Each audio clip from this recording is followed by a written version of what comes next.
जय श्री कृष्णा। आप सभी को श्रवण मास शुक्ल पक्ष पुत्रदा एकादशी पारण दिवस की ढेरों शुभकामनाएं।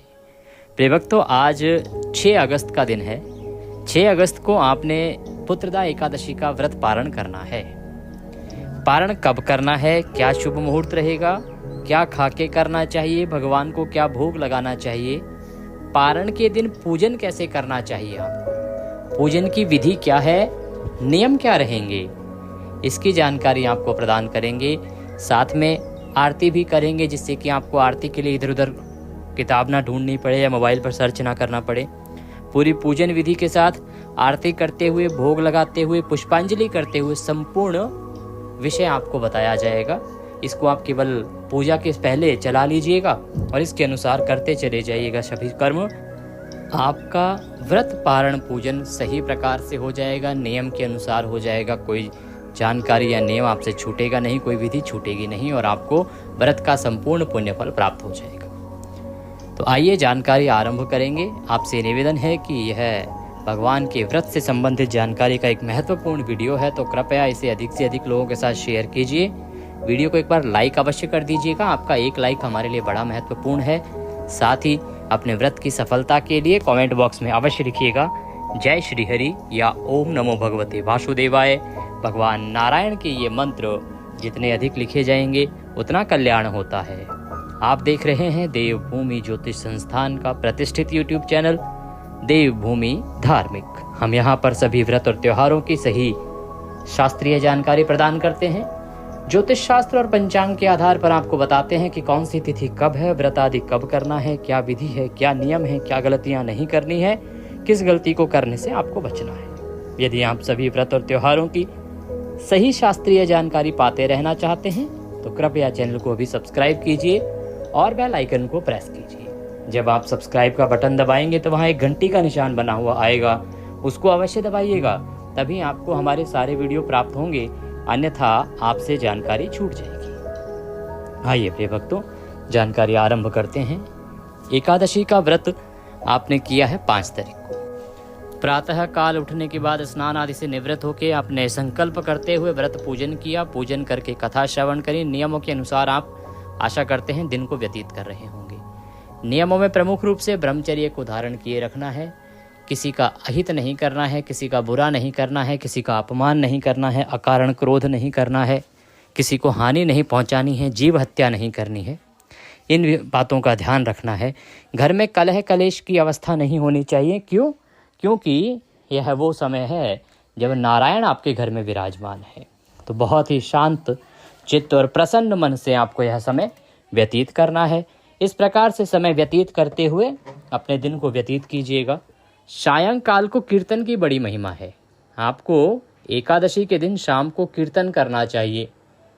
अब कीर्तन, क्योंकि सबके आसपास या तो मंदिर नहीं है, और अगर मंदिर हैं तो सभी मंदिरों में कीर्तन नहीं होते हैं, तो कीर्तन का क्या करें। कुछ पाठ हमने आपके लिए बनाए हैं, उनको अगर आप सायंकाल को सुन लेंगे तो इससे कीर्तन का फल प्राप्त हो जाता है।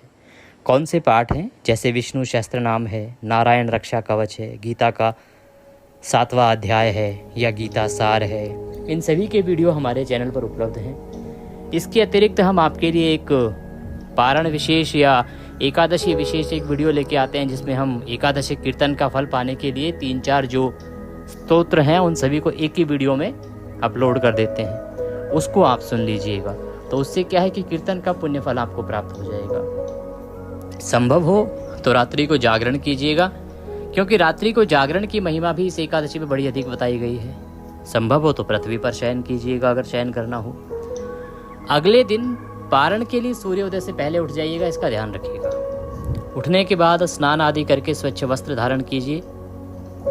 सर्वप्रथम सूर्यदेव को जल दीजिए। आज के दिन तुलसी पूजन नहीं होगा। तुलसी पूजन जो है द्वादशी को वर्जित है। अगर आपने द्वादशी को तुलसी पूजन किया, गलती से तुलसी का कोई पत्ता आपसे टूट गया, तो आपको बहुत बड़ा पाप लगेगा। शास्त्र कहते हैं कि द्वादशी के दिन आपको तुलसी पूजन नहीं करना चाहिए। एकादशी को कर सकते हैं।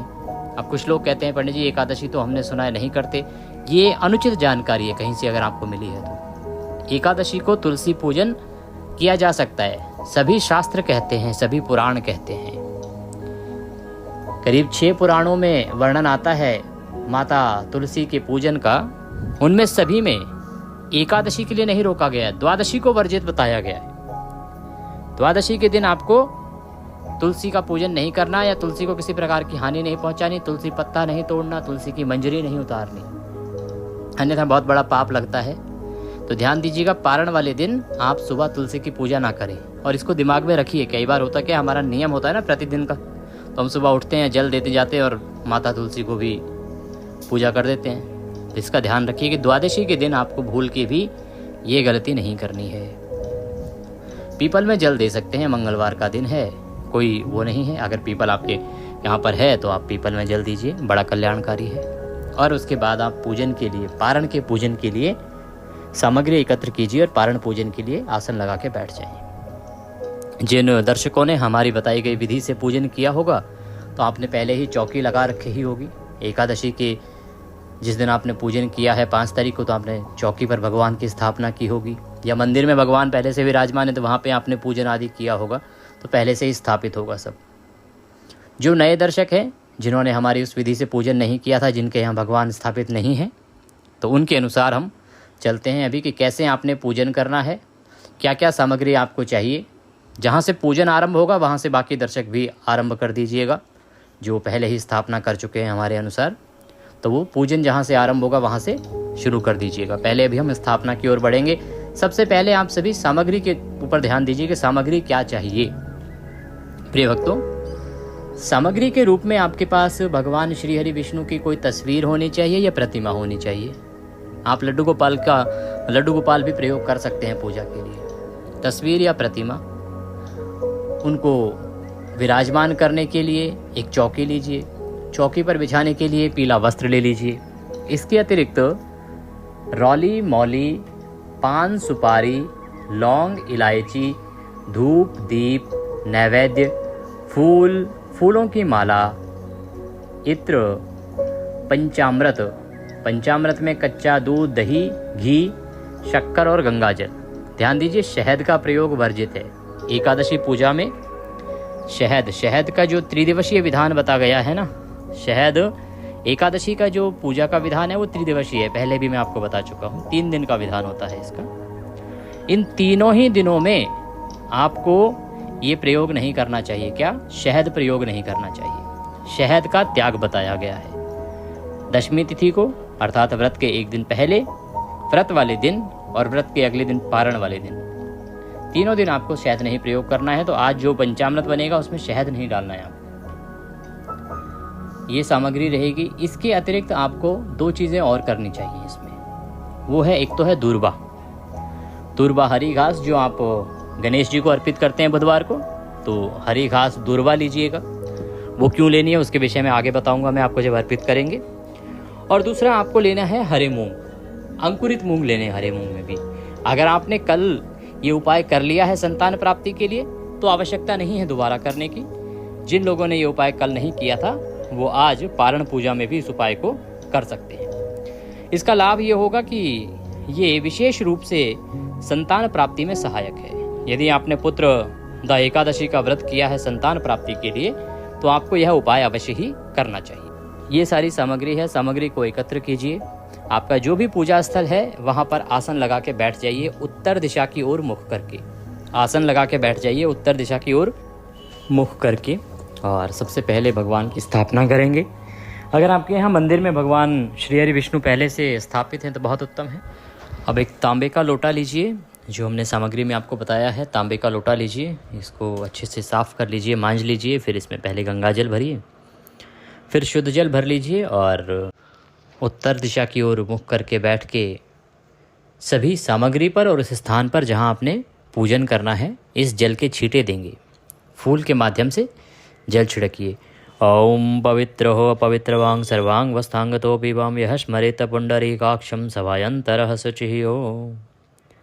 इस प्रकार से जल के छींटे देके स्थान को पवित्र किया है, सामग्री को पवित्र किया है। क्योंकि भगवान को जब भी सामग्री अर्पित की जाती है उसका शुद्ध होना आवश्यक होता है। जब भी कोई पूजा की सामग्री आ रही है बाहर से तो बहुत सारे हाथ लगते हैं, भिन्न भिन्न हाथ लगते हैं और भिन्न भिन्न अवस्थाओं में होते हैं। किसने कितनी शुद्धि का ध्यान रखा होता है। इसीलिए भगवान को अर्पित करने से पहले उसका शुद्धिकरण भी आवश्यक है और स्थान का भी।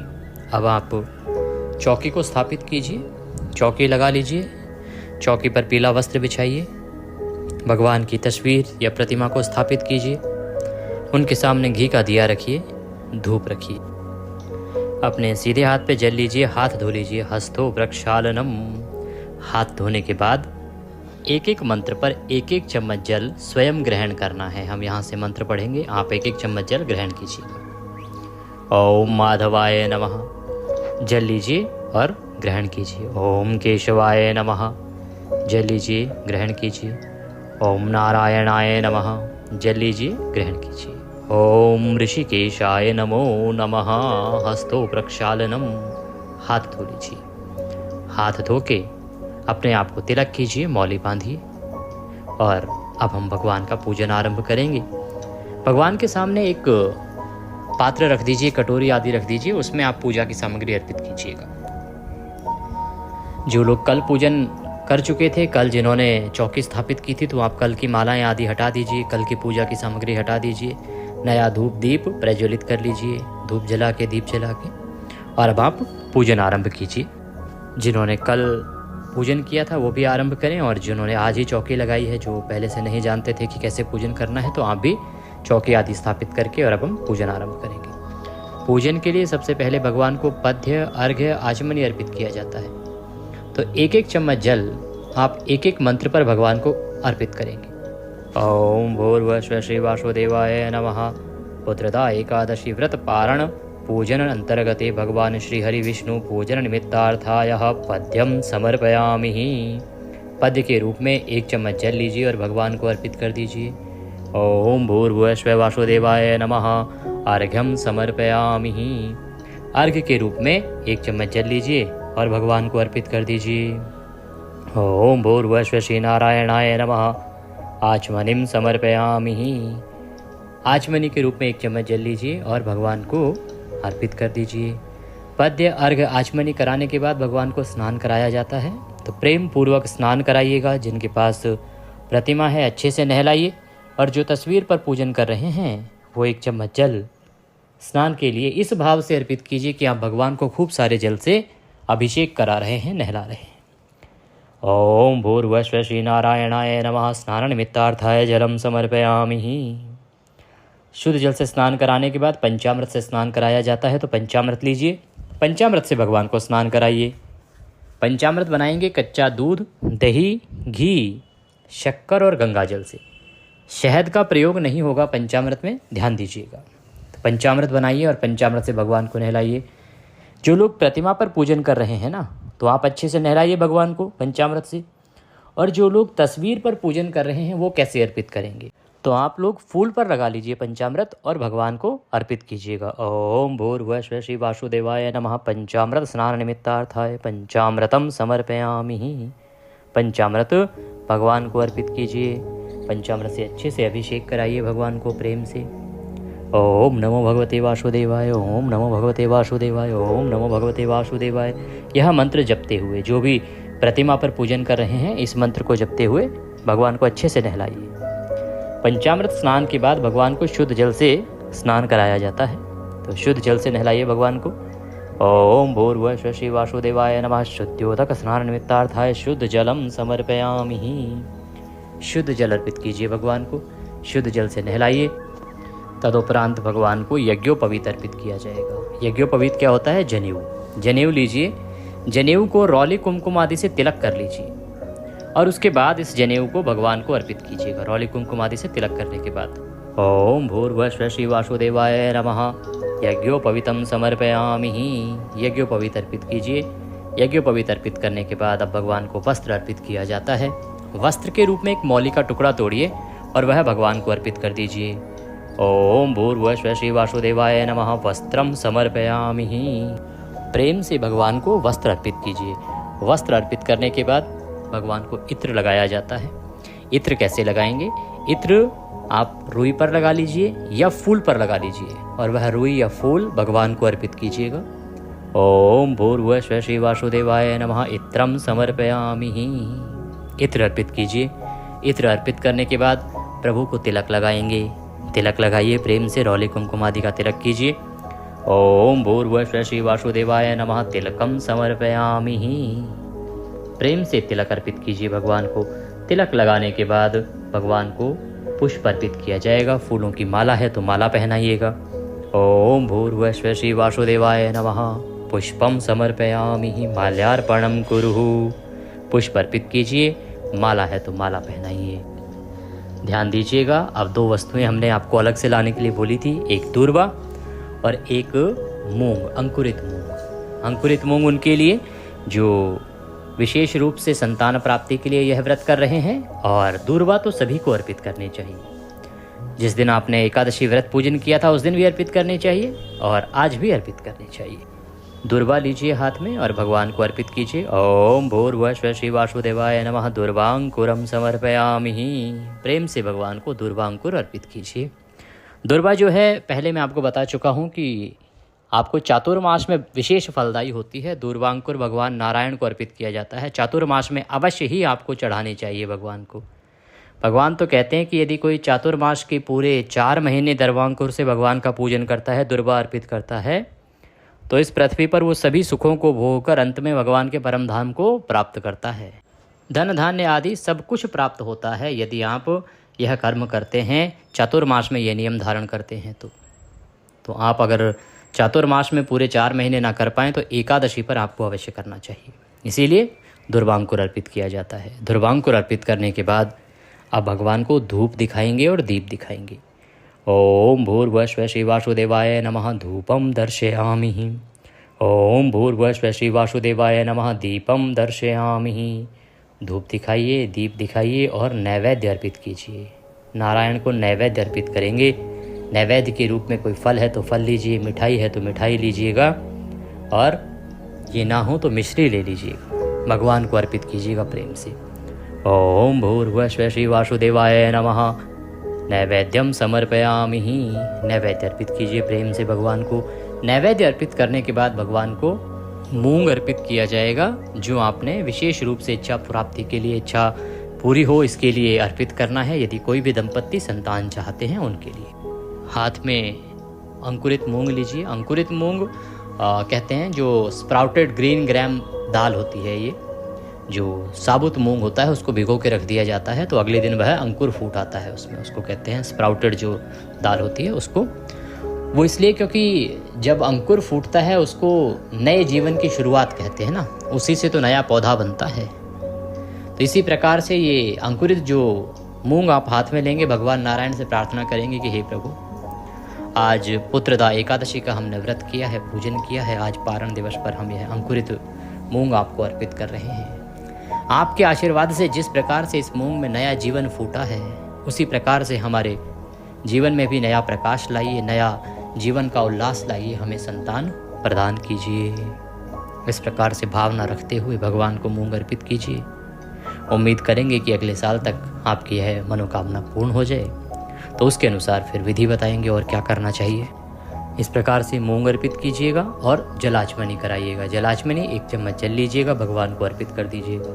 ओम भूर्भुवः श्री वासुदेवाय नमः, जलाचमनिम समर्पयामि। प्रेम से जलाचमनी कराइए। जलाचमनी कराने के बाद नारायण को तांबूल अर्पित किया जाता है। तांबूलम पूंगी फलम। तांबूल क्या होता है?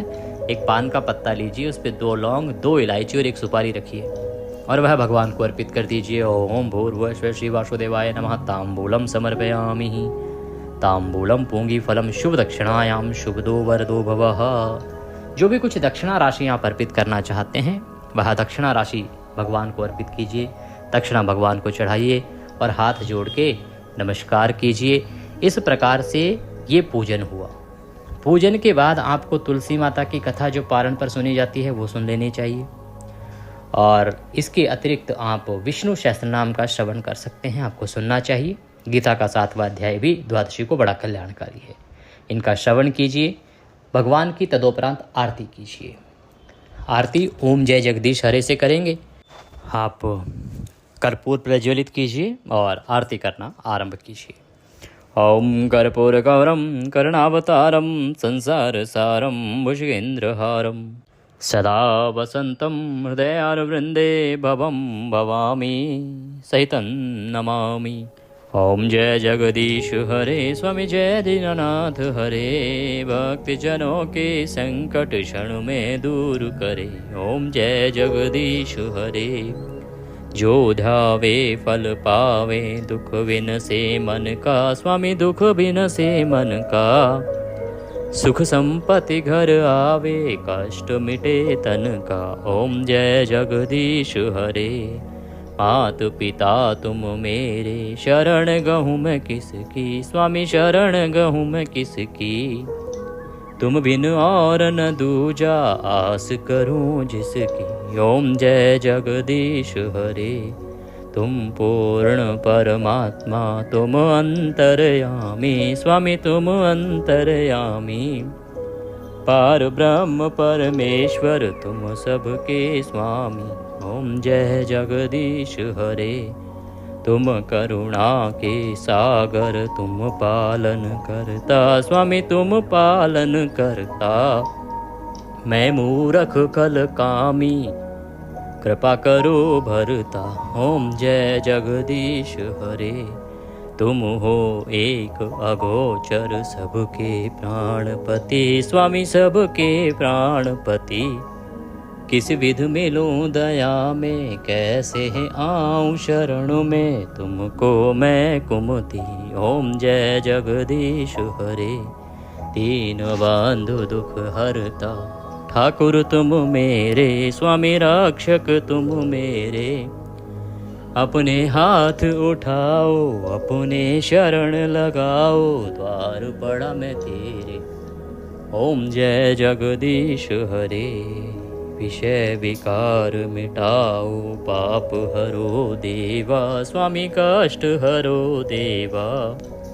श्रद्धा भक्ति बढ़ाओ, हृदय प्रेम बढ़ाओ, संतन की सेवा। ओम जय जगदीश हरे, तन मन धन सुख संपत्ति सब कुछ है तेरा स्वामी सब कुछ है तेरा। तेरा तुझको अर्पण क्या लागे मेरा। ओम जय जगदीश हरे, पूर्ण ब्रह्म जी की आरती जो कोई जन गावे, स्वामी प्रेम सहित गावे, प्रभु सुबह शाम गावे। कहत शिवानंद स्वामी, रटत हरि हर स्वामी, मन वांछित फल पावे। ओम जय जगदीश हरे। ओम त्वमेव माताश्च पिता त्वमेव, त्वमेव बन्धुश्च सखा त्वमेव, त्वमेव विद्या द्रविणं त्वमेव, त्वमेव सर्वं मम देवदेवः। मन्त्रहीनं क्रियाहीनं भक्तिहीनं सुरेश्वर, यत् पूजितं मया देवो परिपूर्णं तदस्तु मे। यदक्षरपदभ्रष्टं मात्राहीनं च यद्भवेत् तत्सर्वक्षम्यतां देवो प्रसीदाय परमेश्वरः। बोले विष्णु भगवान की जय। शीतलीकरण कीजिए। शीतलीकरण करने के बाद आरती भगवान को दीजिए और तदुपरांत स्वयं लीजिए, पारिवारिक जनों को सबको आरती दीजिए और भोग की थाली सजा के ले आइए। विशेष रूप से धनिये की पंजीरी का भोग इस एकादशी पर कल्याणकारी है। अगर आपने वह बनाया है तो वह लगाइए, अन्यथा जो भी सात्विक भोजन आप घर में बना सकें वह बना लीजिएगा। लहसुन प्याज आदि का प्रयोग वर्जित है। सात्विक आहार में हलवा पूड़ी खीर पराठे जो भी कुछ बनाना चाहें वह बना के थाली सजाइए। तुलसी पत्ता उसमें रखिए, भगवान के सामने थाली रखिए, भगवान से हाथ जोड़ के निवेदन कीजिए, पर्दा कर दीजिए, प्रभु प्रसाद पाएं। ओम नाभ्यः आशिहितंतरिक्षं शिष्णुः जोः समवर्ततः पद्भ्यां भूमिर्दशां श्रोत्रां तथा लोकां कल्पयनः। ताली बजा के पर्दा हटा दीजिए, जलाशमनी कराइए भगवान को और थाली को प्रेम पूर्वक वहाँ से उठा लीजिए, बाकी प्रसाद में मिला दीजिए। इस प्रकार से आपने पारण का पूजन किया, भगवान को भोग लगाया। अब बात करते हैं कैसे आपने पारण करना है और क्या समय रहेगा पारण के लिए। प्रिय भक्तों, ये कर्म करने के बाद आपको ब्राह्मण को दान देना चाहिए। आप ब्राह्मण को भोजन के लिए घर पे आमंत्रित कर सकते हैं। घर पे नहीं बुला सकते कोई बात नहीं, ब्राह्मण को दान दक्षिणा आप भेज सकते हैं। यदि आप हमारे पास कोई दान दक्षिणा आदि भेजना चाहते हैं तो नंबर आपकी स्क्रीन पर आ रहे हैं, आप उस नंबर पर दक्षिणा आदि भेज सकते हैं। इसके अतिरिक्त डिस्क्रिप्शन बॉक्स में भी जानकारी दी गई है, उस पर आप दक्षिणा भेज दीजिएगा। कुछ और पूछना चाहते हैं तो नंबर भी आपके पास हैं, आप हमारे साथ व्हाट्सएप के माध्यम से कनेक्ट हो सकते हैं, पूछ सकते हैं। कुछ कहना चाहें तो कह सकते हैं।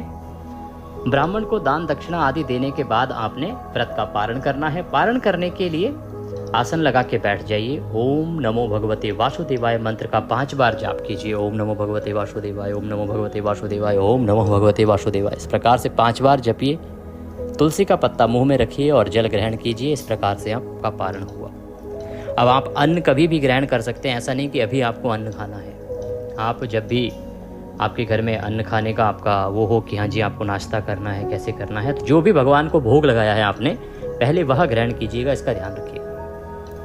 इस प्रकार से आप पारण करेंगे। समय की बात करें तो देखिए, पारण का नियम ये कहता है कि पारण हमेशा व्रत के अगले दिन सूर्योदय के बाद और द्वादशी तिथि में हरिवासर का समय समाप्त होने के बाद किया जाना चाहिए। इस नियम का ध्यान रखना चाहिए कि हरिवासर का समय समाप्त हो चुका हो। इन नियमों का ध्यान रखते हुए इस पुत्रदा एकादशी व्रत का पारण समय रहेगा 5:42 से और 8:12 तक, 6 अगस्त को। उत्तम समय है, इसमें आप पारण करें। अगर इससे लेट हो जाए तो कोई बात नहीं, उसमें भी कर सकते हैं, पर अगर मुहूर्त में कर लेते हैं तो बहुत कल्याणकारी है। ये थी जानकारी पारण की।